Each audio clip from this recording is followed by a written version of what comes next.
So welcome to Gospel Rant Podcast and DrBillSenyard YouTube channel. Merry Christmas.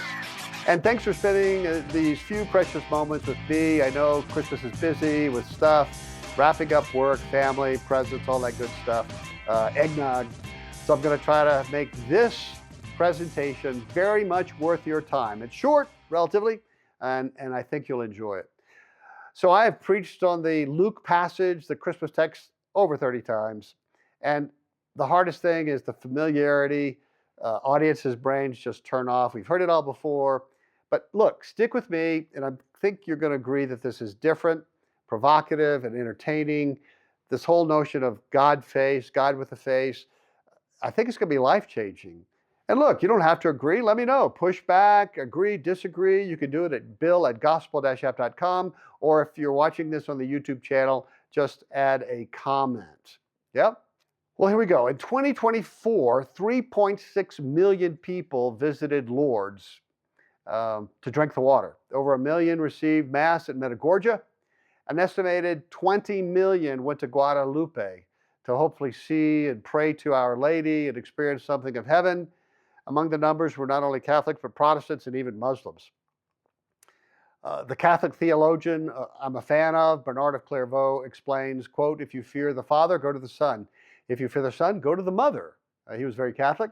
And so 2 billion people go to Mary on a daily basis to pray to her, to intercede, and honestly, to experience her favor. And that's where I'm going to head with all of this. What has launched Mary into such a central position in Catholic theology? In many ways, her preeminence wasn't driven by theologians or church people, but the masses. Well, why? What's her draw? And I'm sure it's complicated, but certainly one of the most prevalent reasons, it's been documented, is that Mary is first and foremost approachable. She is portrayed as a loving mother. Mothers love children unconditionally, even failed children, even rebellious children. They don't turn them away. They don't speak in the midst of thunder and lightning on a large mountain. They are gentle. They heal wounds. They listen. They have your back. They touch. You get a sense of that approachability from the art world. Mary is a gentle, approachable figure for failed children, all of us. And this bears witness of humanity's, all of us, our desperate need to experience God and His acceptance, His favor, His forgiveness, His embrace all the time, regularly. I do. I mean, say what you will about the practice, but on the good side of it is that many of the 2 billion are realizing their need for a personal God and a touch of God and the favor of God, a smile of God. I'm just going to suggest, again, no judgment, that they're missing the larger banquet. They're getting something, but they're missing a larger banquet, but so are many others. So this type of mediator is a corrective for an incorrect view of God and His love. You see, in so many Christian religions, God is too often portrayed as unapproachable, untouchable. The gap is too huge for us to cross. So right Mount Sinai with thunder and lightning in Exodus 19. And in the back of our minds, we hear verses like this condemning us and holding us far away from God's gaze, His face, His touch. When God says to Moses in Exodus 33:20, "You can't see my face, for man shall not see me and live." And so in our isolation and celestial loneliness, we have divined an alternative. Surely Mary sees the face of God. She can come between us, but like Moses, we can see her face shining towards us, and we won't worry about being abandoned by God because all of our weaknesses and doubts and fears and shame, and no judgment. This logic makes sense to me and quells some of my need, my desperate need to be touched by God, to see His face, to see His smile. Michelangelo, his peers, his artist friends, coined a word in Italian to describe what they felt when they came near, particularly his statues, his carvings, like the David in Florence, what they felt. And the word was terribilate. Terrible, right? Terrible. Not all terrible is when you came near, you felt this awe, this inspiration. You felt so small. You felt jealous. You felt like there were dopamine hits too, like you didn't want to leave because this was an amazing feeling. So it's unnerving and comfort all at the same time. But it's a hit. That's what they felt. I was at the David just this year, and I felt the same thing. It's terribilate. Well, I've come to the conclusion that subconsciously, all of us, not just Christians, but all humans, hunger for that experience of terribilate in our lives. And we fill our lives with cold, lifeless substitutes that scratch the itch a little bit. So we fill our lives with cold, lifeless substitutes that, scratch the itch a little. But we're made in His image and with an innate need to stand before His face and feel terribilate in His shadow. And after all, His very Spirit dwells in our inner being, Paul says in Ephesians 3. And that's terribilate. And we should be experiencing it's frighteningly close and intimate for God to come to us. It should be observable, right? This is God we're talking about. But in the Christmas season, I'm going to tell you that the people in that cavernous inn in Bethlehem, they saw God face to face, and God saw them. In spite of what God told Moses, He was incarnated as visible to humanity, accessible to humanity, and they physically saw Him with their eyes. They touched Him, He touched them. And I believe that they felt terribilate. Again, this is God after all.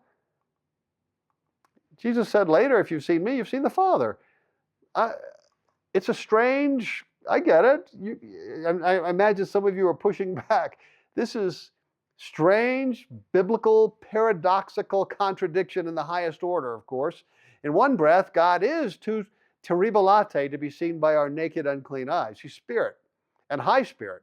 But on the other hand, in Jesus and in His Spirit, He's wildly accessible. And in Jesus, we can actually see Him with our naked, unclean eyes. And the resolution of those opposites, I can't explain rationally. They are incontrovertibly opposite. In fact, violently stand against each other in contrast. But the world knows deep down that what they are missing isn't in any one of our religions. They are missing a person, that relationship, that connection. They're missing Jesus Christ, God incarnate. They are missing a touch from the perfectly approachable God incarnate. Through Jesus Christ's work on the cross, on behalf of His people, God freely touches humanity.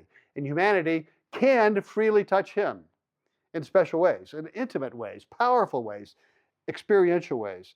We serve a God who makes a habit out of touching people. That's what Jesus did. That so offended the religious elite then. This Jesus touches. For one commentator, Jesus grasped a woman's hand to raise her from a prone position. In chapter 1, 40 to 41, He will touch a leper to show that healing makes this untouchable touchable. In chapter 5, 39 to 42, He will grasp a girl's hand who was dead to get her up from sleep.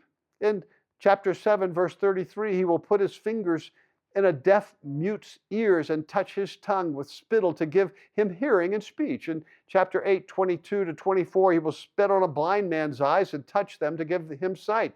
In chapter 3, verse 10, people will touch Jesus for healing because they are too numerous for Him to touch them. In 5:25 to 34, a woman will touch Jesus' garment out of fear as well as faith. In 6:56, people will touch the fringe of His garment because He isn't bent on ministering in the region. That's Gundry. Jesus touches the living, the dead, the sick, the broken. In Jesus, God touches humanity. When God, the perfect Holy One, touches sinful, unclean humanity, God is not dirty or soiled. Humanity becomes clean. Nowhere has the touch of God been more intimate, more personal than at the manger. There, God unashamedly touches humanity. He touched the Jews, Mary and Joseph. He also touched the pagans, the wise men, and the sinners, right, the shepherds. And they touched God. Here's the model. We need to come back to the manger and be touched by God again, by faith. Here's Max Lucado again. Quote, He looks like anything but a king. His face is prunish and red. His cry, though strong and healthy, is still the helpless and piercing cry of a baby. And He is absolutely dependent upon Mary for His well-being. Majesty in the midst of the mundane, holiness in the filth of sheep manure and sweat, divinity entering the world on the floor of a stable, through the womb of a teenager and in the presence of a carpenter. She touches the face of the infant God. How long was your journey? This baby had overlooked the universe. These rags keeping Him warm were the robes of eternity. His golden throne room had been abandoned in favor of a dirty sheep pen, and worshiping angels had been replaced with kind but bewildered shepherds. Max Lucado, God came near. Clairvaux was tragically in error. I can understand where he was headed and why, but he was just dead wrong. And if you fear God, go to the Son.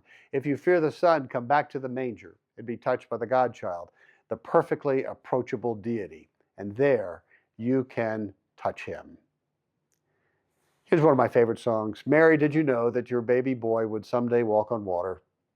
Mary, did you know that your baby boy would save our sons and daughters? Did you know that your baby boy has come to make you weep? This child that you delivered will soon deliver you. Mary, did you know your baby boy would give sight to a blind man? Mary, did you know your baby boy would calm a storm with his hand? Did you know that your baby boy has walked where angels trod? When you kissed your little baby, that you kissed the face of God. The blind will see, the deaf will hear, the dead will live again, the lame will leap, the dumb will speak the praises of the Lamb. Mary, did you know that your baby boy is Lord of all creation? Mary, did you know your baby boy would one day rule the nations? Did you know that your baby boy was heaven's perfect lamb? This sleeping child that you're holding is the great I am. Merry Christmas. Holy Spirit, make us see the face of God this Advent and throughout 2026. Hey, personal note, my new book in my teen biblical fantasy series, Kingdom Quest, is out, Shadowbound. It's book number 5 in the series. You can read it as a standalone. It's not just a C.S. Lewis-esque gospel fantasy adventure with great characters. It's also an allegory, the biblical book of Job. Consider getting it or any of the other books for 10 to 16-year-olds in your life or church. And also my book for struggling Christian couples, Before the Couch, is also available on Kindle, Amazon, and Audible. Only $10 for paperback. By the way, less for Kindle and Audible. I think that we've been getting couples to ask the wrong questions. If you're interested, get one for the couples you know in your life who struggle. Check it out. Check out, by the way, the great reviews on Amazon. Take heart. Child of God, once again, Merry Christmas.